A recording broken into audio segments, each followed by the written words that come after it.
Hello everyone, কেমন আছো সবাই? আশা করছি সবাই খুব ভালো আছেন, আমিও খুব ভালো আছি। তো তোমার নিশ্চয় থাম্বনেলটা দেখে বুঝেই গেছো আজকে ব্লগটা কি হতে চলেছে। তো এই ব্লগটা হচ্ছে আমার দিদির বার্থডে ব্লগ, যেটা কিনা আগে হয়ে গেছে। তো তোমরা যাও এখনকার বার্থডে ব্লগটা দেখে আসো, বাকিটা কন্টিনিউ করছি। টাটা। তো ওর বার্থডের আগের দিন থেকেই ঝড় বৃষ্টি হওয়া আরম্ভ হয়েছিল। মানে এটা কিন্তু বেশ কিছুদিন আগেকার ব্লগ, যখন রেমাল আসার কথা ছিল।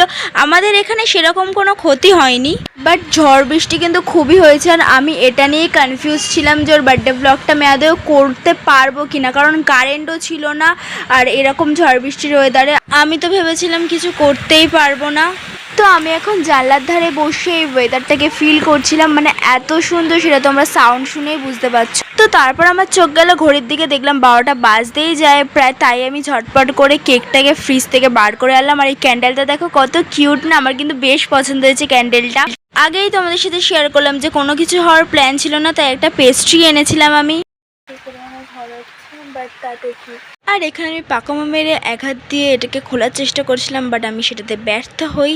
তাই আমি একটা জায়গায় ক্যামেরাটাকে সেট করে কেকটাকে আনবক্সিং করছিলাম। আর এই প্রথমবার আমার মাও আমার সাথে জেগেছিল দিদিকে উইশ করবে বলে, তাই মায়ের সাথে গল্প করতে করতে আমি কেকটাকে আনবক্সিং করছিলাম।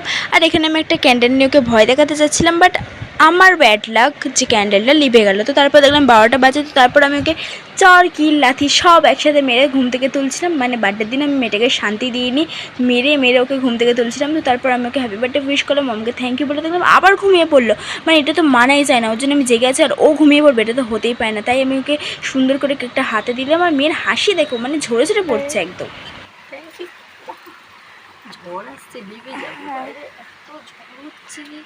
একটু ভালো ভালো কটা পোস্ট দে।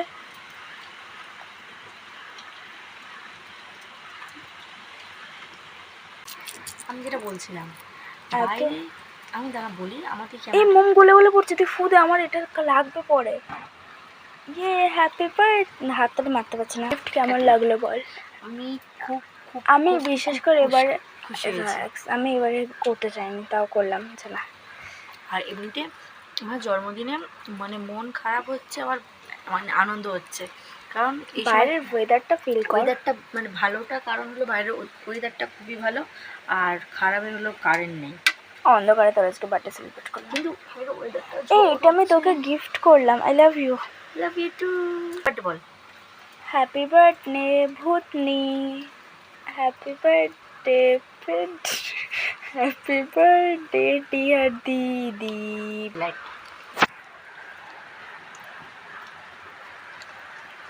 নাইস। চলো, কেমন লাগলো? হাতটা চেটে না। তো এটা হচ্ছে ওর বার্থডের দিন। তোমরা তো আগের দিনের ফুটেজটা দেখলেই যে আমরা অন্ধকারের মধ্যে বার্থডেটা কীভাবে সেলিব্রেট করেছি। তো আজকে হচ্ছে ওর বার্থডে, আর একটা হচ্ছে ওর লাঞ্চ করার টাইম। আর দেখো বাইরে কিন্তু এখনও বৃষ্টি হয়ে চলেছে, মানে কাল রাত থেকে কন্টিনিউ বৃষ্টি হতে চলেছে। আর এখন আমাদের বার্থডে কার্ড লাঞ্চ করতে বসেছি। আর ওর বার্থডেতে একটা স্পেশালিটি কী ছিল বলো তো, যে ওর বার্থডেতে খিচুড়ি করা হয়েছিল। তো এবার হয়তো অনেকেরই কোয়েশ্চেন থাকবে যে বার্থডেতে খিচুড়ি খেয়ে খায়। তো তাদের উদ্দেশ্যে আমি একটা কথা বলতে চাইছি যে তোমাদের সাথে তো বাইরের ওয়েদারটা আমি শেয়ারই করলাম, আর মাও চেয়েছিল যে অনেক কিছু করবে ওর বার্থডেতে, মানে সাধারণত যা হয়। কিন্তু ও বলেছিল যে না, এই ওয়েদারে ও খিচুড়িই খাবে। আর তার সাথে কিন্তু বেগুন ভাজা, পটল ভাজা, পাঁপড় সবই ছিল। আর ওর ফেভারিট খাবার কিন্তু খিচুড়ি। আর এরকম ওয়েদারে খিচুড়ি ছাড়া আর কী বা ভাল লাগবে, তোমরাই বলো। খাওয়া দাওয়া করার পর আমি একটা ঘুম দিয়েছিলাম। আর ঘুম থেকে ওঠার পর আমি এখন ওর বার্থডেতে মেন সেলিব্রেশন করব। মানে আমি ওর জন্য দুটো কেক এনেছিলাম, একটা তো দেখলেই আগের দিন রাতে কাটিয়ে দিয়েছি, আর এটা হচ্ছে একটা বড় কেক এনেছিলাম, মানে আমরা ভাই বোনরা মিলে কাটবো বলে। আর ওর বার্থডেতে কিন্তু এরকম কেক কোনোদিনও আনা হয় না, মানে ওই পছন্দ করে না। আমি রাতেই ছোটো একটা পেস্ট্রি এনে কাটিয়ে দিই, বাট এবারে আমারই ইচ্ছা হলো যে না, আমি ওর বার্থডেটাকে সুন্দর করে সেলিব্রেট করবো। আর এখন হচ্ছে আমি ওকে বলছি যে হ্যাপি বার্থডে বল সবাই, হ্যাপি বার্থডে বল। আর ও বলছে যে হ্যাপি বার্থডে বল আমাকে সবাই। তো তারপর ওর কেকটাও সুন্দর করে আমরা কেটে নিলাম। কেক কাটিং করার পরও সবার ফার্স্টে আমাকে দিল, মানে আমি বলছিলাম যে আমাকে দে। তো তারপর আমি ওকে খাইয়ে দিলাম, তারপর দাদাকেও খাইয়ে দিল। তারপর ও এখন কেক কাটছিল আমার বোনকে খাওয়ানোর জন্য, আর আমার বোনকেও খাইয়ে দিল, বোনও ওকে খাইয়ে দিল। তো এখন ও কেকগুলোকে সুন্দর করে পিস করে দিচ্ছে সবাইকে দেওয়ার জন্য আর কি। আর জানো তো আমি আরও অনেক কিছু ভেবে রেখেছিলাম ওর বার্থডেতে, আরও অনেক কিছুভাবে ডেকোরেশন করব সুন্দর করে, বাট ওই যেহেতু পছন্দ করে না তাই আমি আর করিনি। আর এখন আমাকে কেক দিয়ে দিয়েছে, তো এবার হচ্ছে মেন সারপ্রাইজ, মানে ওর জন্য আমি একটা গিফট এনেছি যেটা কিনা ও জানে না, তোমরাও জানো না। শোন, বার্থডে তো খাতাম, তোর বার্থডে হয়ে গেছে, তোর তো মনে হয় আর গিফট লাগবে না। গিফটটা পেলাম কোথায় যে লাগবে না? আমি তো তোকে কত সারপ্রাইজ দিলাম, মিডনাইট বার্থডে সেলিব্রেশন সারপ্রাইজ দিলাম, এখানে কেকের সারপ্রাইজ দিলাম। হ্যাঁ সেটা ঠিক, যে কেক টেক কাটা, হ্যাঁ ওতেও খুব আনন্দ পেয়েছি। আর গিফটটা তো পাইনি কেন? তোর কিছু আছে নাকি? দে, ক্যাডবেরি ম্যাডবেরি। তুই ক্যাডবেরি খাস? ঠিক আছে, তোকে আমি লজেন্স কিনে খাওয়াবো, বাট আপাতত এখন তুই চোখটা বন্ধ কর, চোখ বন্ধ কর। দিবি? কিছু দিবি? তুই চোখটা বন্ধ রাখবি? কি দিবি রে বল না। ভাই তোকে আমি চোখ বেঁধে দেবো, তুই দাঁড়া। তুই কি এক্সাইটেড দেখার জন্য? হ্যাঁ খুব এক্সাইটেড। কি দিবি? চকলেট টকলেট দিবি হয়তো, আর কি দিবি? ঠিক আছে, তোর জন্য এক্সাইটেড, দে না। কিন্তু তোকে আমি চকলেটই দেবো। হ্যাঁ দে। তো প্রথম দিকে তো কিছুই বুঝতে পারিনি যে আমি ওকে কী দিতে পারি, তাই ও ভালো করে নাড়িয়ে চাড়িয়ে দেখছিল যে এটার মধ্যে আছেটা কি।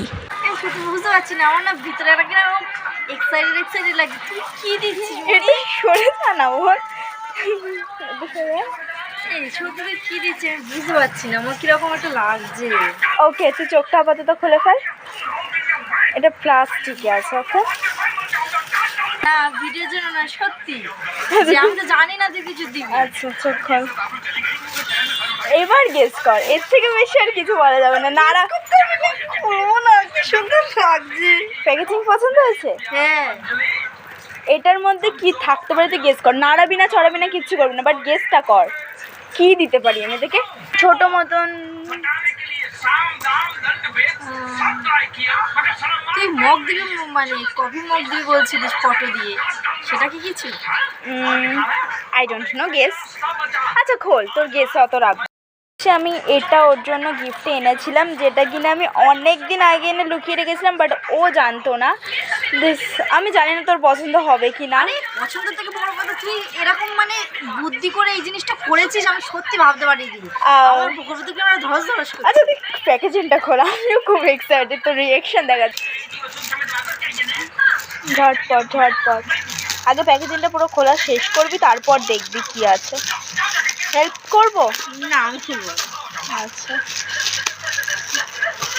চোখ বন্ধ করে খোল, চোখ বন্ধ, এটা খোল, আস্তে চেকটা দাঁড়া, আমি হেল্প করছি। সত্যি পছন্দ হয়েছে না ভিডিওর জন্য? না সত্যি খুব পছন্দ হয়েছে। দিস ইজ, এটা হচ্ছে আমার ভালোবাসা তোর জন্য।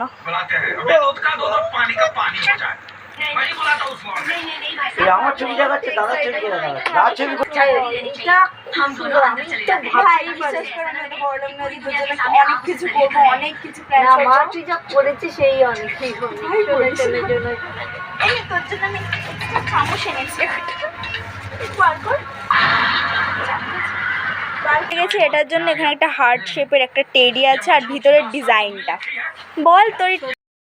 খুব খুব খুব খুশি হয়েছি যে আমার থেকে ও বয়সে অনেকই ছোট, ওর মাথায় যে এই বুদ্ধিটা আসবে, আমি কোনোদিন ওর জন্য এতটা করিনি, যেটা সত্যি আমি কোনোদিন ওর জন্য এতটা করিনি।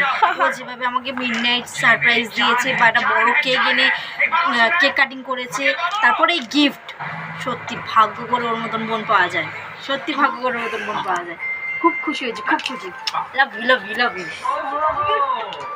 আমি সত্যি এক্সপেক্ট করিনি যে এতটা খুশি হবে, কারণ আমি জানি একটা নর্মাল দিচ্ছি, ও আমাকে বারণ করেছিল যে না তুই দিবি না এরকম। রিঅ্যাকশনটা বলো কেমন পেলে? বললাম তো যে কতবার বলবো যে এই জিনিসটা এত সুন্দর হয়েছে, তোর মধ্যে থেকে যে এসছে বুদ্ধিটা, আমার থেকে অনেক ছোট তুই, আর এই বুদ্ধিটা তোর মধ্যে থেকে এসছে সত্যি। কোনো মানে প্রথমে আমি এভাবে হয়তো তার দিদির জন্য এতটা করে না, আরো বেশি এইটুকুনি বয়সে তুই করতে পেরেছি। আমি চেষ্টা যাতে পেরে দিতে হবে না, মানে আমি ভেবেছিলাম যে আমি এর মধ্যে ফটো লাগাবো, বাট টাইমটা হয়নি, টাইমটা আমার কুলায়নি। আর না ঠিক আছে, তো আমি ভাবলাম যে না, এর নর্মালের ওপর থেকে কিন্তু এটাও খুবই সুন্দর, কারণ যেহেতু ও বললাম আমি বাচ্চা মানুষ, না না। আর তার থেকে বড় কথা হচ্ছে আমি একটু অনেক কিছু খাবো। কি খাবো? চা খাবো, স্যুপ খাবো, তারপরে আরো অনেক কিছু খাবো। তার থেকে বড় কথা আমি, কারণ যেহেতু বললাম আমি বাচ্চা মানুষ, আগেই বললাম আমি অত কিছু আমার মাথায় সত্যি আসে। আমার ইচ্ছে ছিল আমি ওর মধ্যে ফটো লাগাবো, বাট কী বলতো আমি দোকানটাই খুঁজে পাচ্ছিলাম না, কারণ আমি এখানে থাকি না আমি, বাট আমার একটাও দোকান ছিল না, আমি বাড়ি থেকে বেরোই না শুধু বাড়ি থেকে যায় আর বাড়ি আসে, গাড়ি করে যায়, গাড়ি করে বাড়ি আসে। আসাটা টাইমটাই আমার মনে হলো যা ও এই জিনিস কবে শুনেছিলাম আমি? এক সপ্তাহ আগে। এক সপ্তাহ কিন্তু কখন কি ভাই আমার মা বলছিল কত সারবে একটু, আমি কোথায় রাখবো জিনিসটা, আমি বলছি এই সময় তুই একটু রাখবো না প্লিজ। এটা আমি আমার ফ্রেন্ডের সাথে কিনেছি। অ্যান্ড হ্যাঁ আমি আমার ফ্রেন্ডটাকে খুবই মানে ওরই ক্রেডিট, সব ওই আমাকে প্ল্যান দিয়েছে, প্ল্যানটা আমার ছিল, ও দেয়নি। তোর ছোট ছোট বাচ্চা মেয়ে হয়ে যে এই বুদ্ধিটা বের করে ওই আমাকে এটা চুজ করে দিয়েছে, আমাকে প্ল্যান দিয়েছে তুই কাপ দে। আমি অন্য কিছু ভাবছিলাম যে ফটো ফ্রেম দেবো, একটা ফটো বার করে, বললো না ওসব দিস না, একটা কাপই দে, ওর চয়েস। তো থ্যাংক ইউ সো মাচ তোকে বললাম আমি এটা। সত্যি বলে আমি খুব খুব, তুই বিশ্বাস করতে পারছিস না আমি খুশি হয়েছি, সত্যি খুব আমি সিরিয়াসলি আমার এখন এটা স্বপ্নের মতো নাকি এটা চিন্তা কাটে আউ সত্যি করে কাটলো না, সত্যি সত্যি আমি খুব খুশি হয়েছি, খুব খুব খুব। তোর খুশিটাই আমার কাছে অনেক। আমি এটা ভিডিওর জন্য বলছি না, সবাই ভাবলো তো ভিডিওর জন্য শখ করছি, বাট সিরিয়াসলি ওর মতন দিদি পাওয়া ভাগ্যের ব্যাপার, মানে সে ভাগ্যটা সবার হয় না। আমি পেয়েছি এরকম একটা দিদি, ওর সাথে যতই ঝগড়া করি না কেন, মারপিট করি না কেন, যাই করি না কেন, বিশ্বাস করো ওর মতন দিদি মানে আমার লাইফে আমি একজনাকেও দেখিনি। আমার জন্য ও যা করে বা আমি ওর জন্য যা করি, হ্যাঁ আমি এটাই বলবো যে তুই আমার জন্য অনেক কিছু করেছিস। তো ওর বার্থডেটা তো আমি এভাবেই সেলিব্রেট করলাম। আর তোমাদের ব্লগটা কেমন লাগলো অবশ্যই কিন্তু কমেন্ট করে জানাবে, আর ভালো লাগলে লাইক কমেন্ট শেয়ার, আর অবশ্যই চ্যানেলটাকে সাবস্ক্রাইব করে দেবে। টাটা।